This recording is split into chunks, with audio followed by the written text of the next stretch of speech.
Bem, amigos e amigas, com satisfação que hoje a gente dá sequência à série de web seminars do IVEPESP. Hoje, com grande satisfação, a gente tem a presença da Isabela Murici, que é, vamos dizer, a pessoa hoje na Falcone mais, vamos dizer, credenciada para falar sobre assuntos de gestão na educação. O web seminar dela vai falar sobre gestão na educação, caminhos para resultados, que é o que a gente está precisando hoje, acho que não só na educação, mas em toda a área hoje do país, porque com todo esse projeto, o problema da pandemia, a gente teve que mudar completamente a nossa rotina e como se adequar a esse novo normal, né, que a gente fala, vai ter que haver muitas mudanças para que a gente possa conseguir realmente suplantar os desafios que vão acontecer.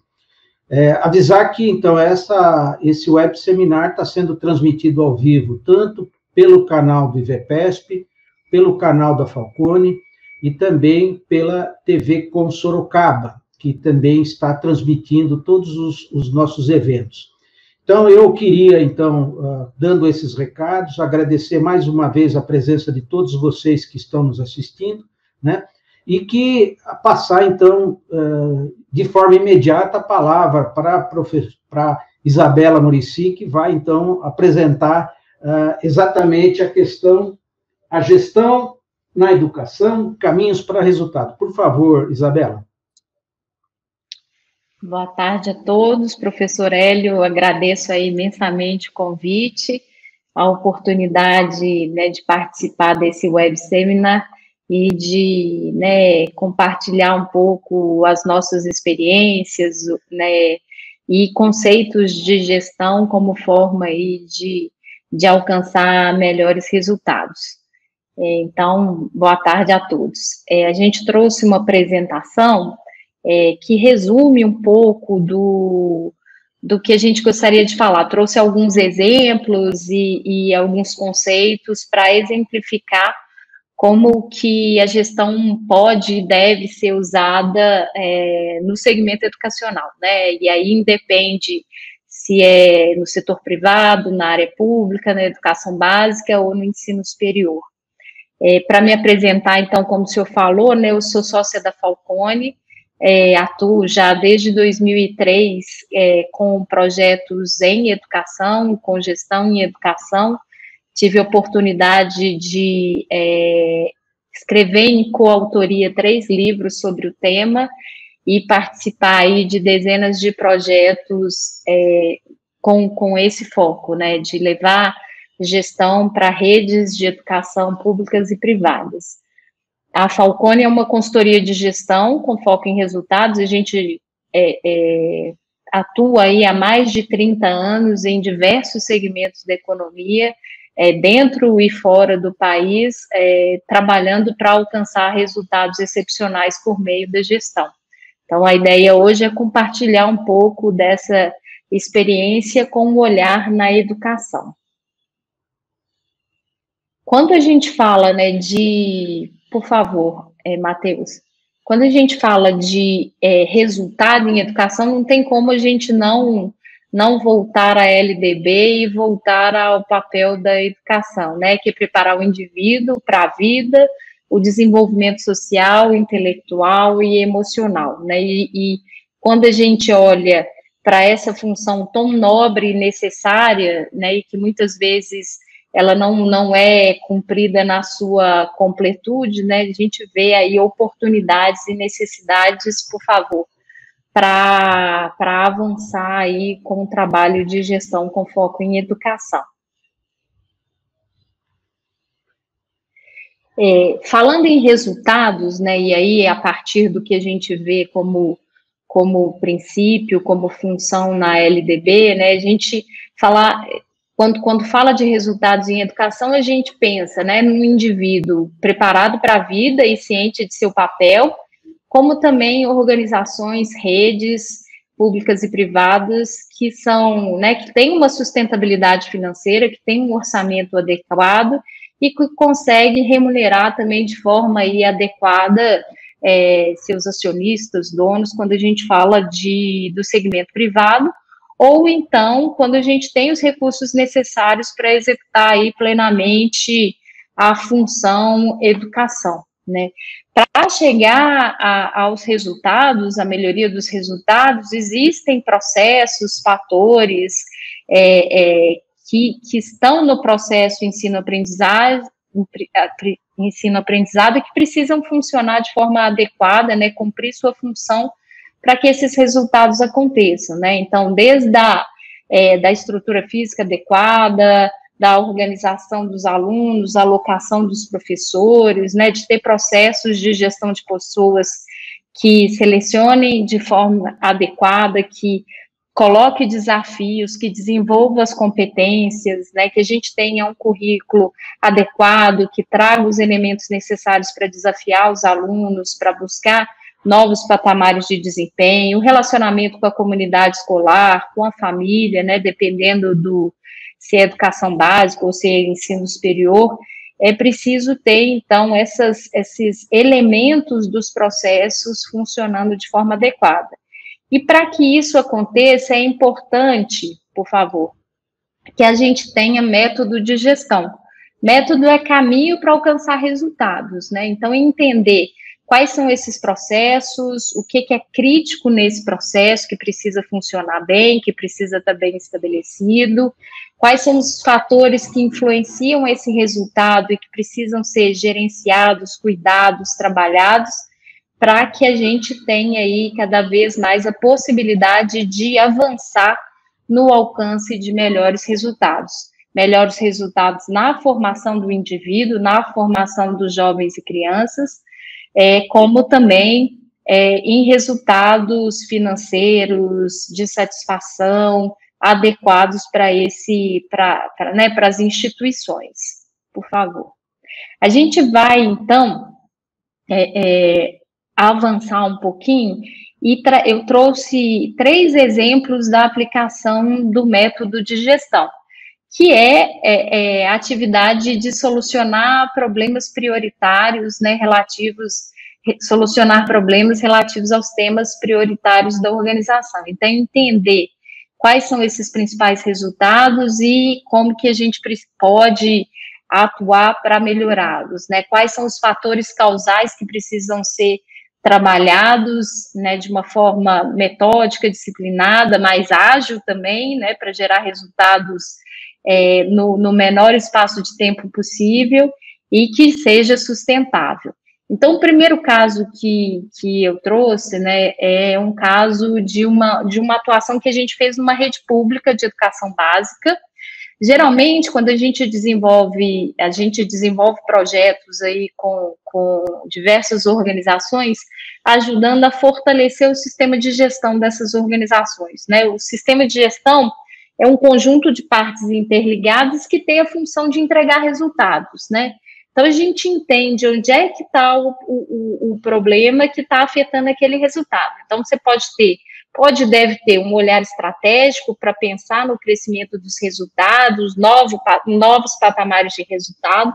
Como é que a gente pega esse futuro e traz para o ano, para as metas anuais, e como é que elas vão ser alcançadas, né, com ações, com projetos, com inovação, e depois como é que isso é incorporado no dia a dia, nos processos, né? Então, esse sistema, ele precisa funcionar adequadamente para entregar cada vez mais melhores resultados. Esse caso aqui é o caso da educação pública, como eu coloquei. A gente fez um projeto apoiado por uma empresa, e a gente trabalhou em 3 regionais de ensino, em 3 municípios de uma regional, impactando aí 11 mil alunos e em torno de 1.000 professores. O foco era melhorar a qualidade do resultado do processo de ensino, ou seja, que os alunos tivessem um aprendizado melhor, isso traduzidos nos indicadores educacionais. Então, a gente trabalhou aqui com 32 escolas nesse contexto desses 3 municípios, né? Um caso recente que a gente teve a oportunidade de trabalhar. Por favor. Bom, como eu disse, né, a gente tinha lá, o Estado, né, tem metas estabelecidas e metas não só para o próximo ano, né, mas metas aí de longo prazo. A gente trouxe essas metas para os desafios específicos dos municípios, pensando em como chegar a melhores resultados e entendendo também quais são essas alavancas que compõem, no caso, esse indicador IDEB, que é o desempenho no SAEB, que é a proficiência em português e matemática, e o fluxo escolar, né? Então, a ambição de resultados, ela foi traduzida, né, que vem lá do aspecto estratégico, ela foi traduzida em metas anuais nesse indicador, nesse principal indicador da educação básica. A gente trabalhou focado no ensino fundamental. Pode passar, por favor. Bom, um ponto importante, a gente sempre gosta aí dos fins para os meios, a gente teve uma melhoria significativa de resultados nos 3 municípios, né? Então, no município a gente teve 41%, município que eu estou chamando aqui de A, 41% de aumento, de crescimento de resultados, né? Conseguimos, inclusive, ultrapassar a meta e dar um salto expressivo de resultados, né? Então, está saindo de 3,4 para 4,8.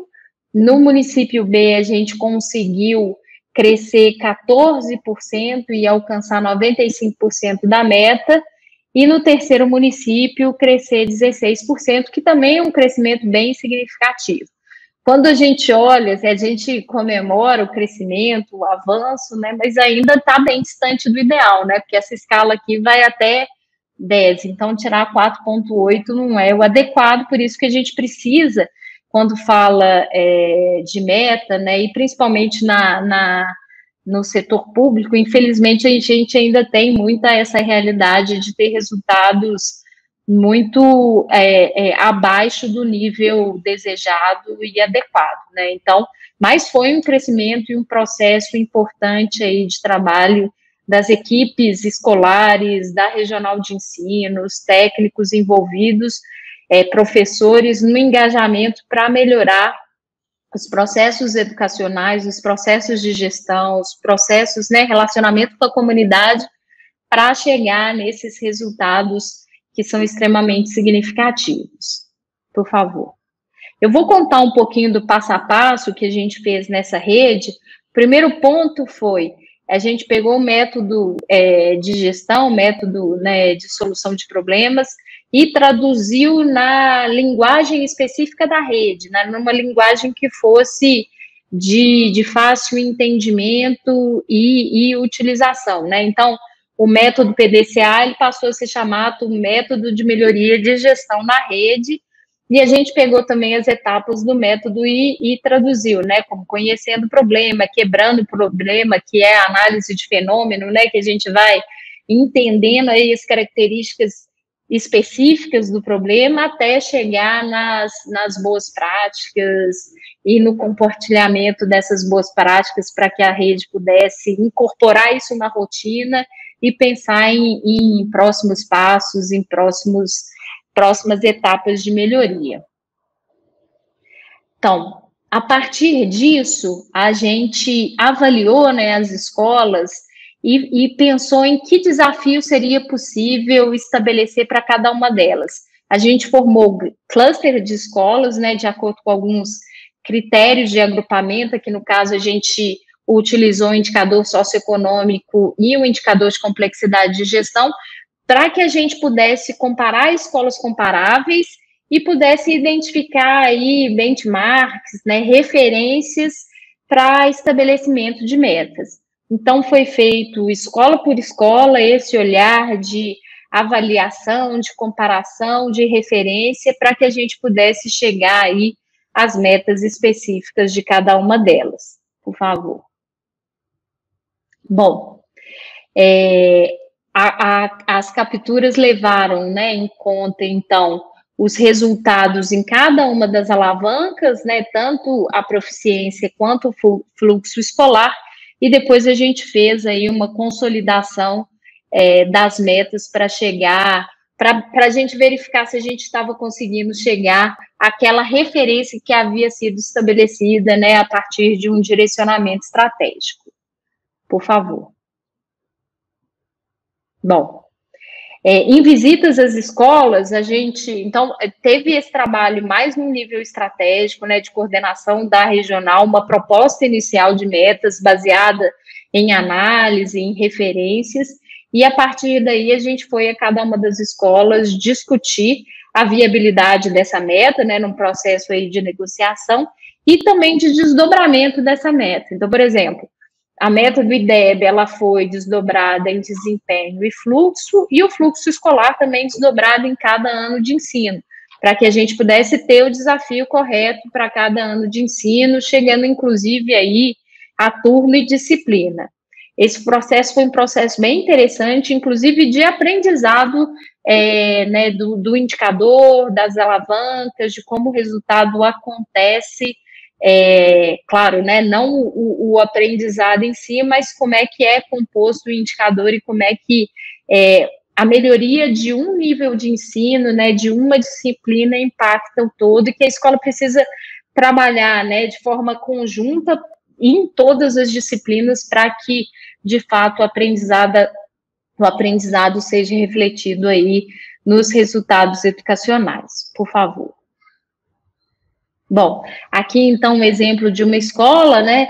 A meta do IDEB, ela foi aberta também por ano de ensino, depois por turno e por disciplina. Então, foi estabelecida as metas, inclusive por disciplina, colocando as referências de melhoria de resultados. Posteriormente a isso, aí a gente vai para o slide seguinte, a gente fez uma discussão específica de causa, né? Então, se eu tenho lá um resultado de português que está abaixo do adequado, ou que eu tenho uma meta de melhoria, o que está influenciando aquele resultado? Quais são as causas que influenciam aqueles resultados? E foi feito aí essa discussão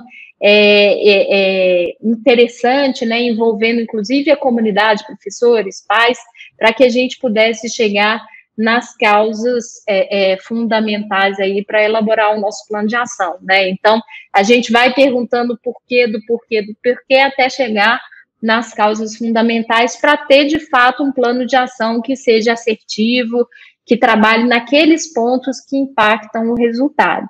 Então, assim foi feito, avaliado aí cada uma das metas e discutido com a comunidade escolar causas e ações necessárias para alcançar o resultado. E o importante também é aquelas causas que eram comuns, né, a gente levou para a regional de ensino e para a Secretaria de Educação para que também fosse avaliado e propostas ações no nível da regional e também no nível da Secretaria de Educação, para que a atuação fosse sistêmica, né? Porque tem causas que, apesar de ter um impacto ali na escola, mas a escola não tem autoridade para tratar, né? É uma política estadual e que ela não tem autoridade. Então, essa discussão também ela é importante, e o entendimento do sistema educacional só leva, né? Só traz aí uma riqueza de dados, de informação para gerar ação efetiva, e a beleza da gestão é isso, né? Gerar ação efetiva para se chegar a melhores resultados. Por favor. Bom, uma vez estabelecidos os planos de ação, a gente estabeleceu aí uma sistemática de governança de resultados, envolvendo discussões na escola, né, de forma periódica, mensalmente, quais os resultados frente às metas estabelecidas, o quanto que a gente estava conseguindo avançar em relação à execução dos planos de ação, ter um olhar também e um monitoramento sobre indicadores de processo que impactam esse resultado, né, para ter aí esses processos estabilizados, padronizados, e isso depois chegava para o nível da regional já num olhar consolidado e inclusive das ações corretivas que estavam sendo propostas, e posteriormente levado aí para a Secretaria de Educação para que novas diretrizes fossem propostas. Essa governança, ela aconteceu durante o projeto e foi também continuada posteriormente pela equipe das escolas, das regionais e da Secretaria de Educação, e isso garante que a gente tenha a possibilidade de tomar as ações corretivas em tempo hábil, né? Da gente não esperar aí chegar no final do ano letivo ou mais próximo da avaliação para tomar pé da situação, e muitas vezes não dá tempo de implementar uma ação que vai gerar um resultado positivo. Então, acompanhar, por exemplo, o aprendizado dos alunos ao longo do tempo. Muitos estados, municípios, redes têm avaliações periódicas e têm as avaliações bimestrais que eles fazem até numa proxy aí da avaliação do final do ano, que possibilite aí ter uma dimensão do desempenho e que dão insumos aí para a gente entender, né, quais são aquelas competências e habilidades que os alunos estão com mais dificuldade, que pode ser feito aí, por exemplo, um programa de reforço, ou inclusive levar algumas ações aí junto aos professores, troca de práticas, né, um programa aí inclusive de apoio entre escolas, né, então existem várias alternativas que geram resultados extremamente positivos. Bom, pode passar, por favor.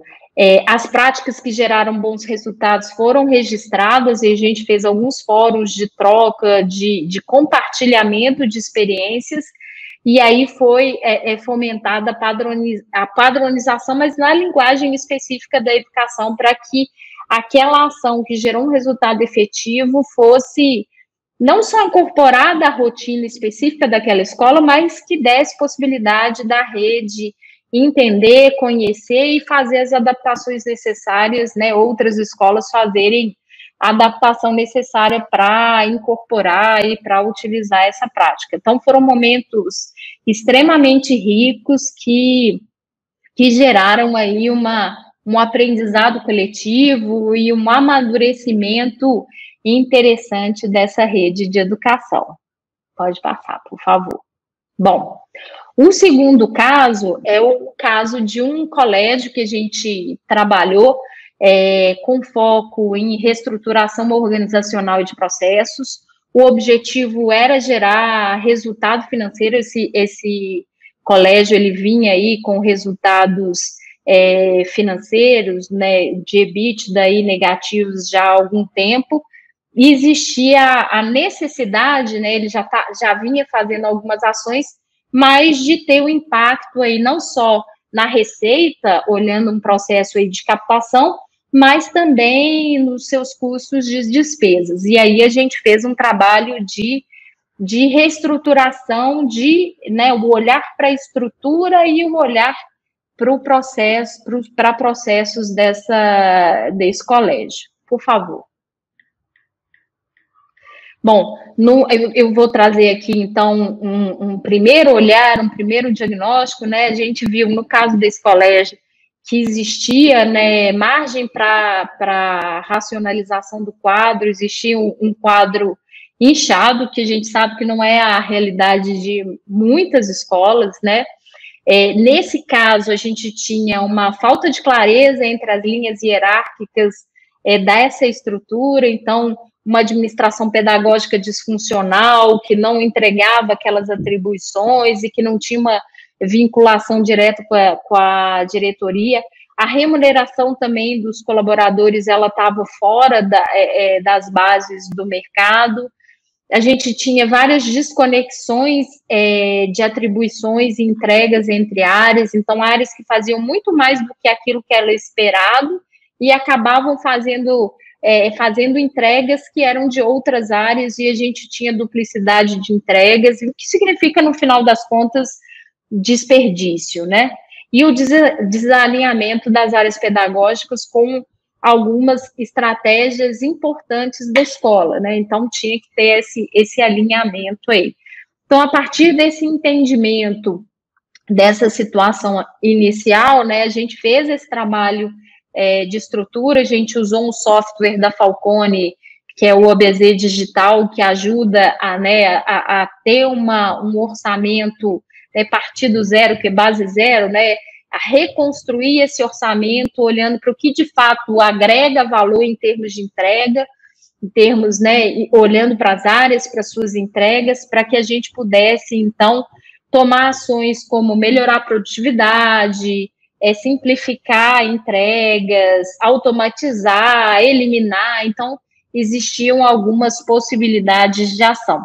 Então, a partir dessa avaliação, priorização e também quantificação da carga de trabalho empregado ali, a gente conseguiu chegar em algumas oportunidades de otimização, né, de simplificação, e a partir daí foi elaborado um plano de ação para que essas ações, né, essas estratégias fossem implementadas, né.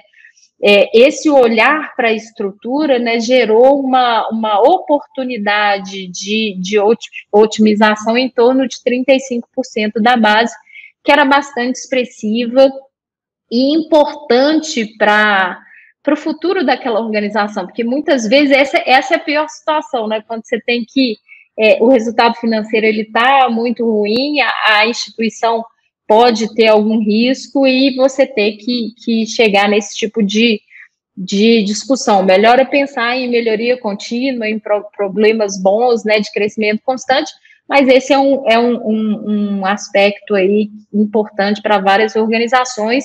E pensando hoje, né, na situação da crise que a gente tem vivenciado, né, das receitas que estão sendo afetadas, o olhar para, né, otimização, para o caixa, para a gestão, para você ter uma qualificação dos seus gastos é importante para a sobrevivência das organizações como um todo. Pode passar. Bom, o segundo olhar foi para processos, né? Então, a gente trabalhou 4 processos, 2 processos ligados aí à jornada do colaborador, à jornada do aluno, um olhar para compras também, né, de que forma a gente está comprando, se a gente consegue ser mais eficientes e ter também, né, economia dentro desse processo, mas garantindo a qualidade dos insumos, e um olhar aí para a gestão administrativa. Pode passar, por favor.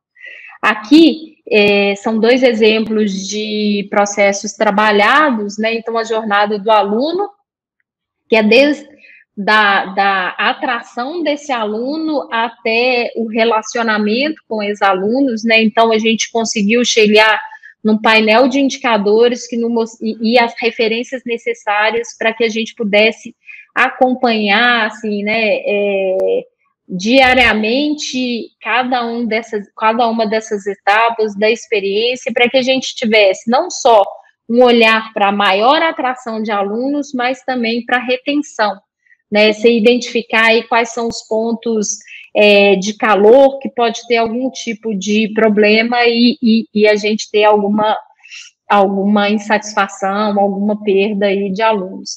E também a jornada do colaborador, então entender desde o processo, né, de vagas, a atração, recrutamento, seleção, atração, até o momento que a pessoa deixa de fazer parte do quadro da escola. E o foco também aqui era que a gente pudesse ter o menor nível possível de desligamento espontâneo, né? Então, o turnover, para que a gente mantivesse, quando a gente fala de educação, os professores são os principais, né, atores, e tem um conhecimento instalado enorme, né? Então, é essencial aí para o setor educacional você ter pessoas, né, que tenham competência, que sejam desenvolvidas, alinhadas aos valores e que permaneçam na instituição, ajudando aí a elevar a novos patamares de resultado.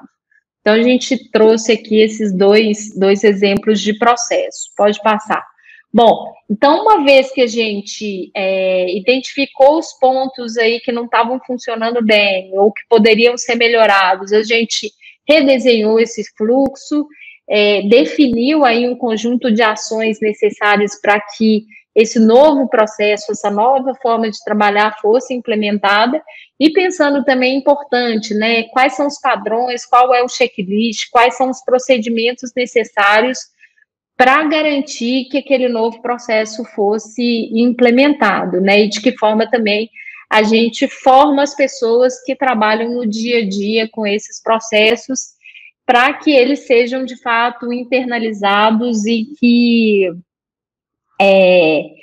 também possam aí ser, né, fazer parte, de fato, e fazer a transformação desse processo.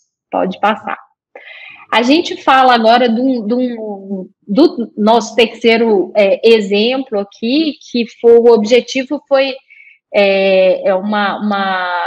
um grupo de escolas que o objetivo é criar uma rede única de educação, considerando a organização, né? Então, o que eu devo centralizar num corporativo, o que porventura eu consigo, né, gerar ganho em escala, criando um centro de serviço compartilhado, e o que deve ficar aí nas unidades escolares, né, nas atividades que estão ali vamos dizer, operação da rede, né? Então, com gestão, monitoramento, olhar para o desempenho, olhar para as características, a gente conseguiu identificar aí lacunas, oportunidades aí dessas centralizações, desses ganhos de sinergia, em torno de 45% da base.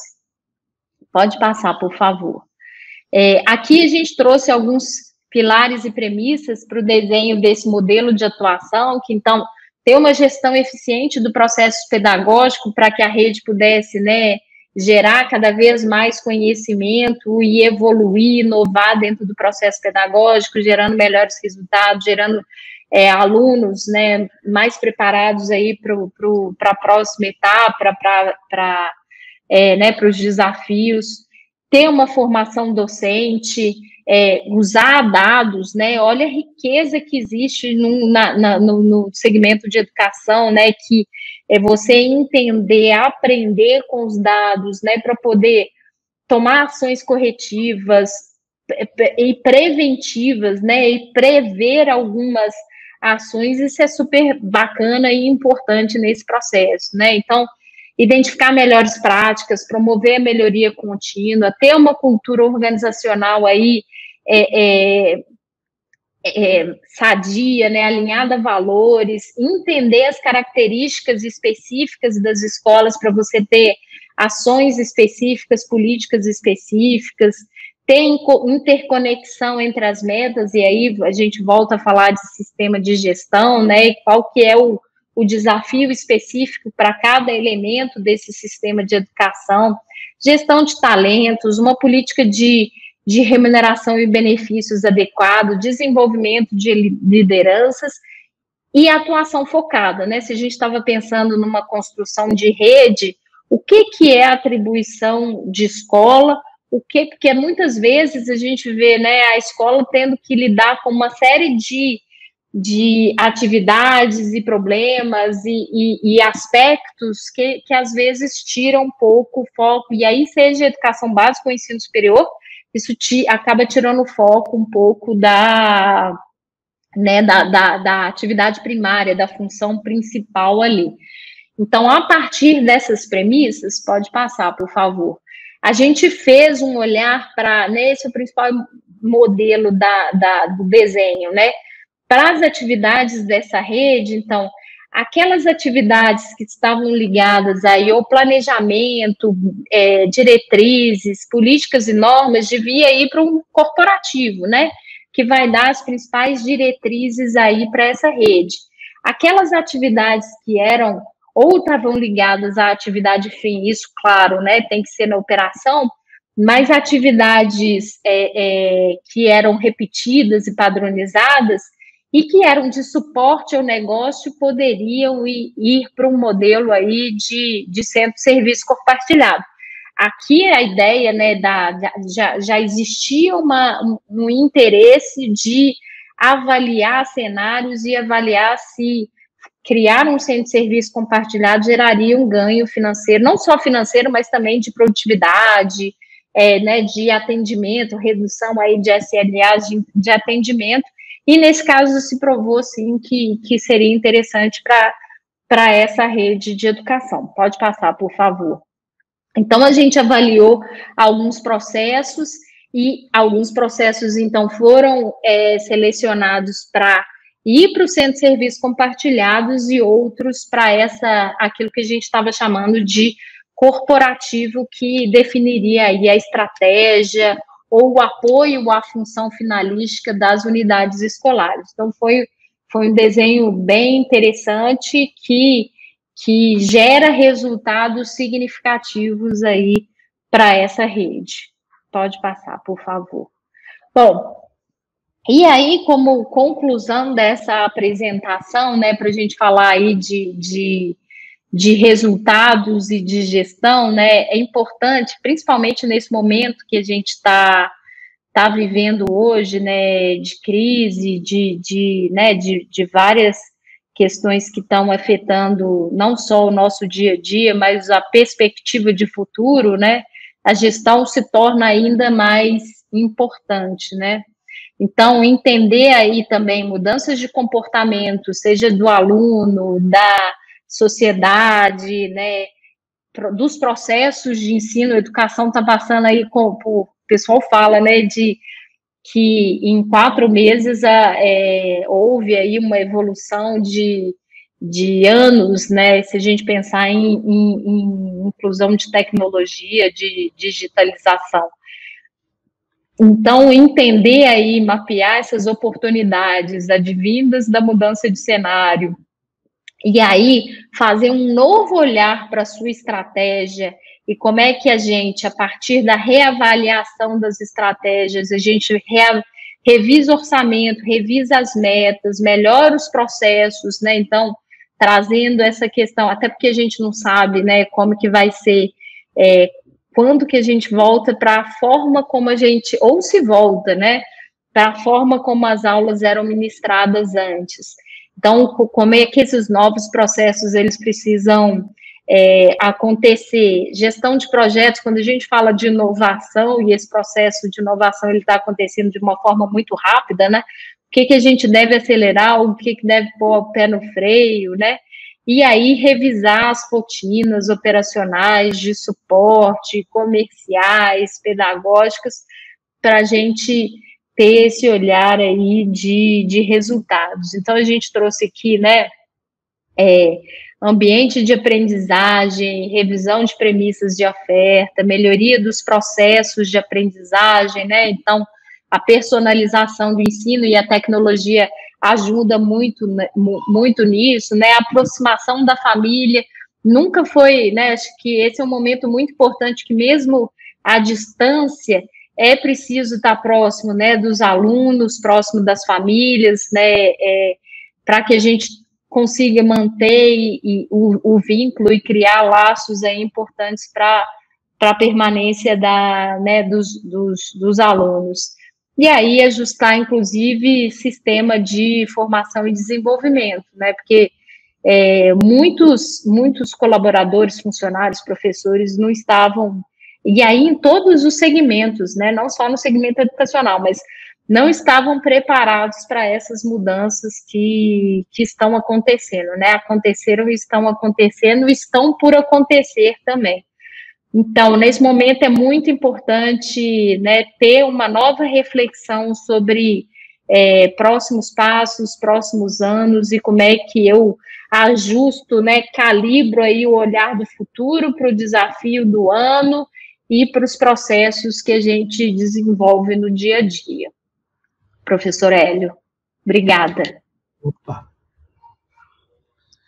Muito boa apresentação, parabéns, Isabela. Eu acho que essa sua explanação, colocando experiências tanto na educação privada quanto na educação pública, né? E aí essa experiência interessante, né, que eu não conhecia, né, de você, na verdade, juntar um grupo de escolas e tentar trabalhar, vamos dizer, como uma união entre elas e com isso conseguir resultados melhores, né? Porque a gente sabe que na medida que você tem mais escala, né, você sempre tem condição de negociar melhor uma série de necessidades, né, que as escolas têm, se você fizer, tipo assim, uma cooperativa, né, quer dizer, de escolas, que eu acho que foi essa a ideia. Então, eu queria, antes, aqui, colocar aqui a Marina Borges, nossa colega da Falcone, está acompanhando, está parabenizando aí por essa iniciativa nossa. A outra colega, que não sei se você conhece, chama Bernadette Gatti. Ela é do Conselho Estadual de Educação. Ela acabou de dizer, ó, exposição muito clara e útil. Bom, a professora Bernadette, ela faz parte também do nosso grupo, e ela é hoje, talvez, a maior autoridade na questão do professor, né? Ela tem estudos muito importantes. Sim, ela é referência, né, professor? Centrado na questão do professor, que ela entende também, como eu também, que é a figura principal em todo esse projeto, né, da escola. Mas tem uma pergunta aqui que foi assim, ó, na mesma linha desse projeto de otimização de gastos em colégios privados que você apresentou, existem oportunidades no setor público? A Falcone tem projetos nesse sentido ou não? Existe muita oportunidade no setor público e a gente já desenvolveu diversos projetos nesse sentido, assim, inclusive projetos, a gente já fez um projeto que a gente trabalhou otimização de despesa ou qualificação dos gastos para, né, com a economia, viabilizar a expansão de escolas em tempo integral, algumas ações pedagógicas. Então, da mesma forma como, claro que são processos um pouco diferentes, né, mas é importante olhar, né, para cada um dos gastos e avaliar se a gente está fazendo da melhor forma, né? Então, olhar para a forma como a gente consome determinadas, né, por exemplo, água, luz, energia, manutenção, a forma como a gente contrata, né, se eu contrato qual que é o parâmetro que eu utilizo, se está negociado da melhor forma, como é que eu também organizo a rede, né, faço a melhor alocação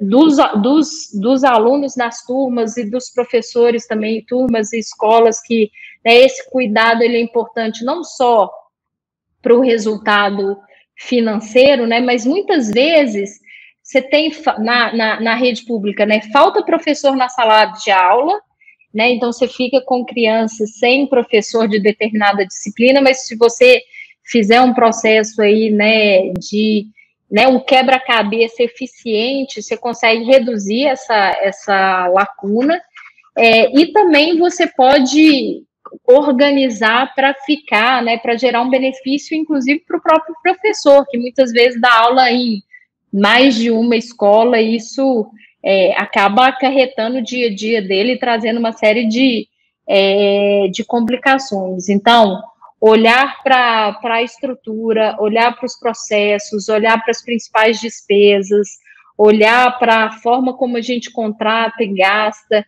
Em alguns projetos, inclusive, a gente chega a ter meta por escola, né, para aquelas despesas, e inclusive pensando em de que forma que aquela economia também pode beneficiar a escola, né? Quando a gente olha para despesa no setor público, muitas vezes né,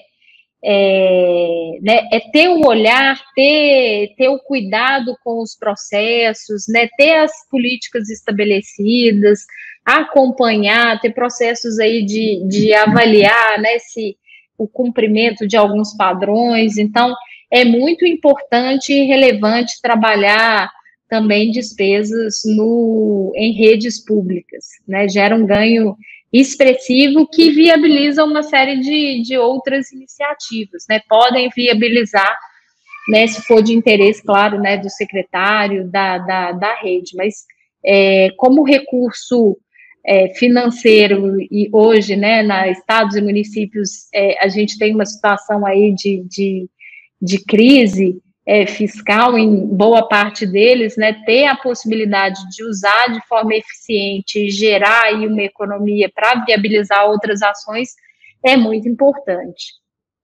Deixa eu te perguntar uma coisa também. No caso, a gente teve um colega nosso que foi secretário de Educação do Estado de São Paulo, né, durante 5 anos, e ele, inclusive, é atual vice-presidente do IVEPESP também, que é o professor Herman.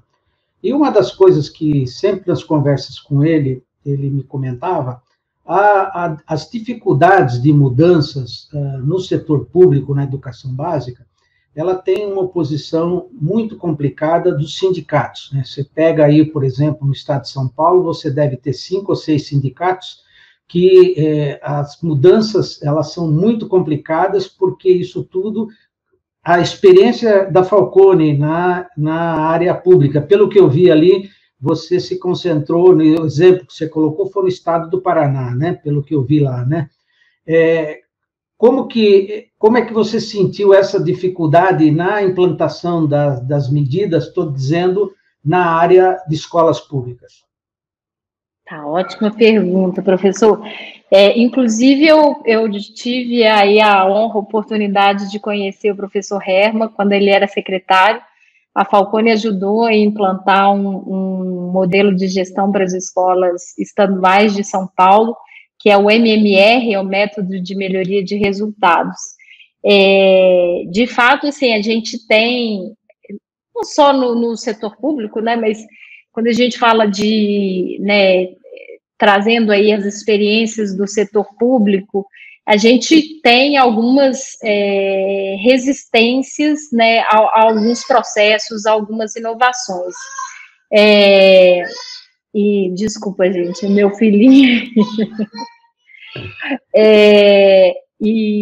mas a gente sempre, ao pensar, né, na implementação de um projeto de melhorias em uma rede pública, né, a gente faz bastante uma discussão aí de qual a linguagem que eu vou levar.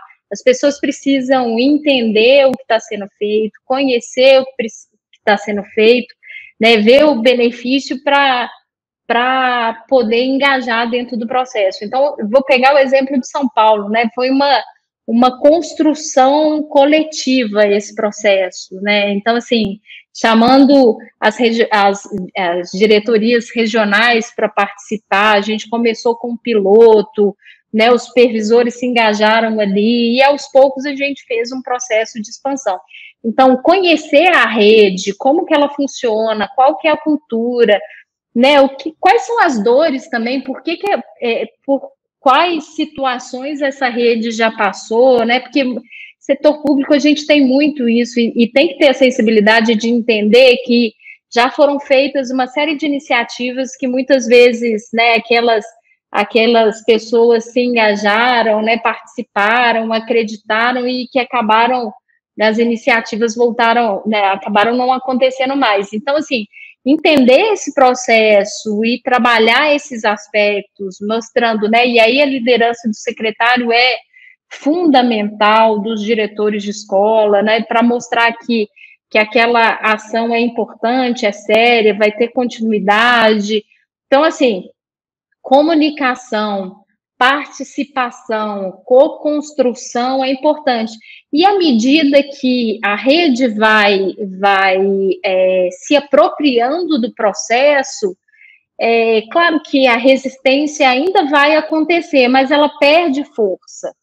E à medida que o processo ele é incorporado aí, né, na prática das escolas, na prática da secretaria, mesmo que aquele programa não exista mais, os conceitos eles estão estabelecidos e os professores, os diretores, eles continuam utilizando, né? Então, o sistema aprende, né? E o sistema continua usando. A gente teve uma experiência muito bem sucedida numa rede que teve um resultado extraordinário e que mudou o governo, mudou gestão, né? Muita coisa do que tinha sido construído foi desfeito, mas agora mudou de novo e eu tive lá recentemente e eu vi que muita coisa permaneceu na escola, permaneceu com aquele diretor, com aquele professor, e que o resgate ele é mais fácil também nesse sentido, né? Apesar de gerar também aí uma frustração grande porque, né, há investimento de tempo, de energia das pessoas, os resultados aparecem e o retrocesso sempre é ruim. Esse é um ponto muito crítico e sensível, né, e é uma característica importante aí do setor público, que independente, isso seria muito importante, né, para os gestores públicos de uma forma geral terem em mente, né, aquilo que dá certo eu vou aprimorar, vou fortalecer, e não trazer um novo projeto, um novo programa que tenha a sua cara específica, né? Porque o que importa é o quanto que o aluno está aprendendo, quanto que a rede está evoluindo, quanto que o professor está feliz nesse processo, né? Gerando aí resultados para o sistema. E diz também uma coisa que é também interessante. Eu estou vendo, e a gente no nosso grupo temos muitas universidades, né? E muitas escolas também, e uma coisa que eu vi que você comentou na tua apresentação, da importância de você reter na estrutura das escolas as pessoas mais experientes. E o que a gente está vendo é uma demissão em massa de pessoas com 20, 30 anos de casa, e para, em contrapartida, contratar pessoas mais jovens, né, talvez com um salário muito inferior. Como é que você vê esse tipo de medida? Isso aí é um tiro no pé ou não?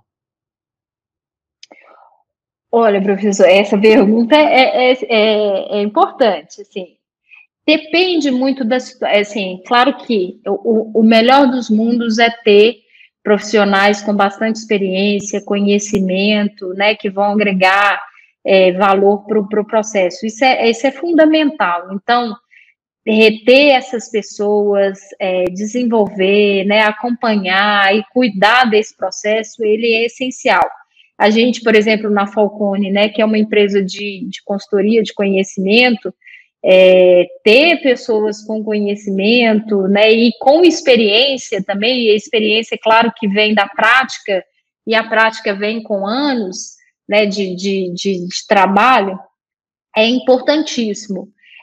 Existem situações em que, de repente, há uma necessidade de equilibrar, né? Por exemplo, num caso de uma escola que, né, se não fizessem medidas até mais drásticas, a escola não ia sobreviver muitos anos, né? E aí não ia ter, né, assim, não ia ter espaço para ninguém. Então, assim, eu acredito que cuidar das pessoas experientes, felizes, né, é importantíssimo em qualquer organização.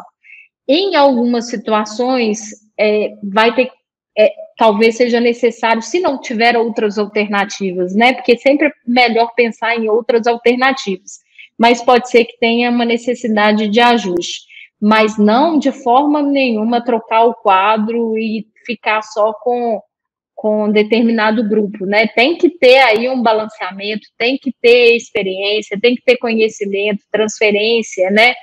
E uma diversidade que é importante para todo o processo.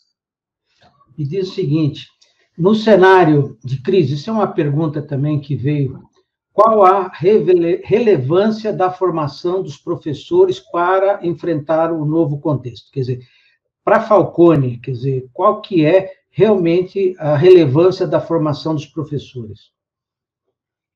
Olha, a formação dos professores, eu acredito, né, e que é um dos fatores mais importantes, não só nesse contexto de crise, mas mesmo antes, né, a gente tem aí, tem uma conexão, uma correlação direta aí pela a formação dos professores e o desempenho dos alunos, claro que não é medida única, mas esse é fator crítico, né, não só a formação inicial dos professores, mas a formação continuada, né, dos professores.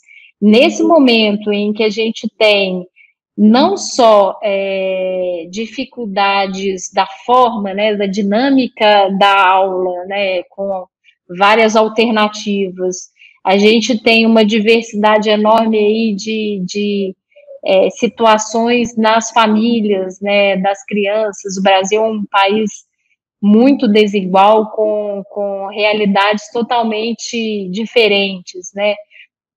E também, né, assim, esse ambiente aí social, emocional, os professores têm que estar preparados não só para a tecnologia, para a dinâmica que é diferente, para o ensino que vai ter que trazer, né, alternativas, entender aluno a aluno, ter programas aí de reforço, né, de trabalhar alguns pontos que não foram desenvolvidos, mas também o olhar para aquela criança que, né, não está ali no dia a dia, estressada, das famílias, né? Então, acho que a formação de professores nesse momento, dos profissionais da educação como um todo, né, para esse novo cenário que se apresenta e que é atual e que daqui a pouco vem né, o retorno às aulas e que provavelmente não, né,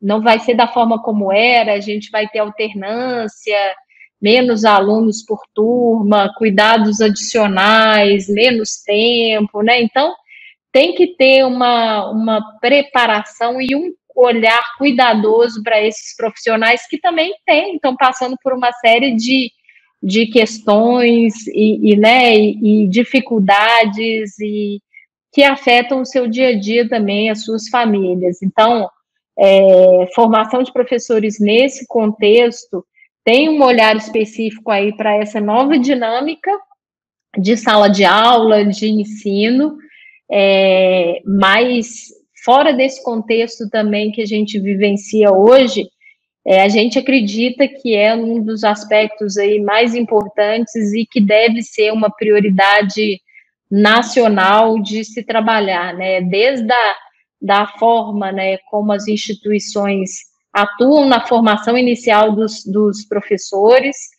como também na formação continuada nos processos aí que as redes de educação, sejam públicas ou privadas, desenvolvem com seus respectivos professores. Bom, nós estamos no final, falta pouco para completar os 60 minutos, e eu queria, então, fazer uma pergunta final para você, antes da gente finalizar, que é o seguinte: eu sou oriundo de escola pública, fiz todo Fundamental 1, 2, médio, tudo em escola pública, né? Na época minha, de qualidade, não havia concorrência com nenhuma escola privada na minha região, né? Era realmente a melhor escola. Com toda essa experiência que você já teve aí, atuando na área da educação dentro da Falcone, você acha que é possível a gente resgatar aquela escola pública de qualidade do passado ou não? Eu acredito que é possível ter uma escola de qualidade, e a gente tem que lutar para isso. Talvez não seja a forma como a gente tinha antes, né, uma dinâmica diferente, com uma composição diferente, mas eu acredito muito, e a gente trabalha para isso, e a gente tem experiências e vê exemplos, né, de mudanças, né, e de resultados extremamente significativos. Então, assim, tenho essa crença, a gente trabalha para isso, e não existe, a gente não pode não acreditar, né, professor? Porque não existe caminho sem uma educação pública de qualidade também para o Brasil, né? Que a rede pública aí representa, né, uma parcela significativa, maior parcela da matrícula. Eu não tenho o número aqui de cabeça, né? Mas a maior base de matrícula do Brasil está na educação pública, né? Então a gente precisa acreditar e trabalhar para isso, né? Então eu tenho esperança e acredito muito nisso, que é possível sim ter uma educação pública de qualidade, com a formação adequada, com profissionais, né, também felizes aí, reconhecidos, respeitados. Talvez não seja nos próximos 2, 3 anos, talvez não seja em 5, mas tem que ser um processo construído e com melhorias aí consistentes e crescentes a cada ano. Olha, realmente, eu acho que a gente está numa sintonia bem grande. O nosso instituto, inclusive, quando ele foi criado 11 anos atrás, exatamente esse era o objetivo, né, de valorizar a educação, a pesquisa, e a gente sabe que o foco principal tem que estar na educação básica, né, que é ali onde tudo vai dar origem, né, a um bom aluno no ensino superior. Então, isso é muito importante.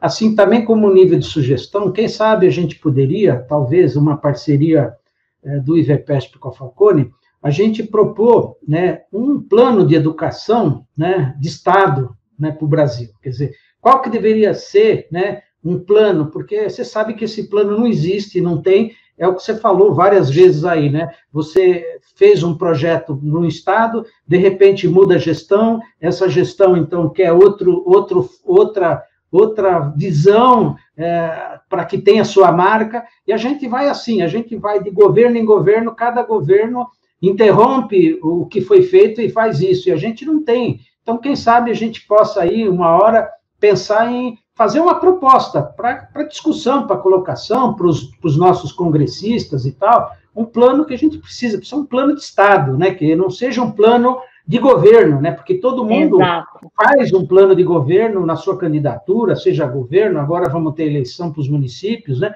e ter um plano de educação para uma cidade, né, de longo prazo. Então, isso eu acho que era uma coisa importante, quem sabe aqui, Isabela, nasça isso aí, a gente possa, com o nosso grupo, junto com vocês, tentar criar uma coisa e colocar para discussão. Quer dizer, eu acho que se a gente... Com o maior prazer, professor. Então, olha, eu queria, então, agradecer a todos que estão aqui participando, agradecer a presença de todos, as perguntas, os comentários, e agradecer mais uma vez Isabela e passar para ela para as palavras finais para a gente dar o encerramento. Por favor. Professor, também queria agradecer, falar, né, reforçar que para mim é uma honra participar com o senhor desse movimento aí da IVEPESP, né, falar sobre o tema educação, para mim é muito gratificante. Eu acredito muito, né, em gestão aplicada e alcance de resultados, engajamento de pessoas. Espero ter podido contribuir aí com o processo e, né, conte comigo. Estamos aí para somar forças para a gente, né, possibilitar aí transformações, as transformações necessárias. Okay. Muito obrigado, agradeço aí o Matheus, toda a equipe aí de apoio da Falcone que participou disso. O sucesso disso aqui, claro, Matheus, dependeu de você aí, de todo mundo que esteve junto com a gente aí. Então, eu agradeço mais uma vez e, então, desejo uma boa noite a todos e até uma próxima oportunidade. Até a próxima, obrigado. Até, um abraço.